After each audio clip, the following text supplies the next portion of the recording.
Folks, this is one of the greatest of all time, man. This is the one and only Bullet Bob Armstrong. It's been my pleasure in my life to not only be in the ring with him, but to be in the ring with his boys.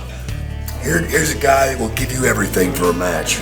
Well, I was in great shape when I was younger. Still is. I was in the gym all the time. It was part of my lifestyle. And we had a match in Charleston, and it'd been well promoted, a good crowd, and I had Jake the Snake there, and he came to me before the match, and he said, "Bob, I'm sorry, my leg is killing me." And I said, "Okay."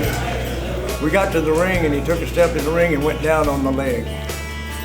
When they rang the bell, for 15 minutes, I worked my ass off. That's the hardest I've ever worked in a match in my life. I was doing everything to keep it going, entertained. When we got back to the dressing room, he was laughing so hard, I thought, what is it? Well, his knee wasn't hurt at all. He just jumping up and down doing squats, see how hard he worked his ass off for me. Oh, Lord. He wanted to kill me. Yes, I did. Let's talk about a bad moment we had up there in West Virginia, or wherever it was, in the gym. Let me tell you something. What happened was he was on a bench. He's doing a thing called, funny enough, nose breakers, and you do triceps. The bench flipped. When the bench flipped, that 180 caught him right here and ripped his nose off. We took him, they went to the hospital, we go to the hospital, check on him, and they're frantically searching for his nose. Yeah, we went back and found it at the gym. It was over the corner in some dust, a big hunk of meat in the gym.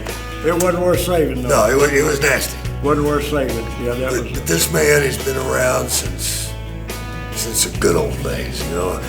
He was out there with a lot of great men that taught a lot of great men, and he was a great teacher.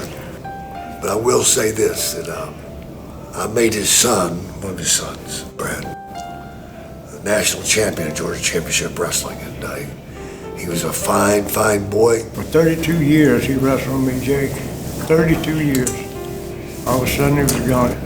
I couldn't accept it for a lot of days because I had him so much of his life with me. I couldn't accept it either. I had 4 sons, and they were all great athletes, but he was the best of us all, and they don't mind telling you that. No.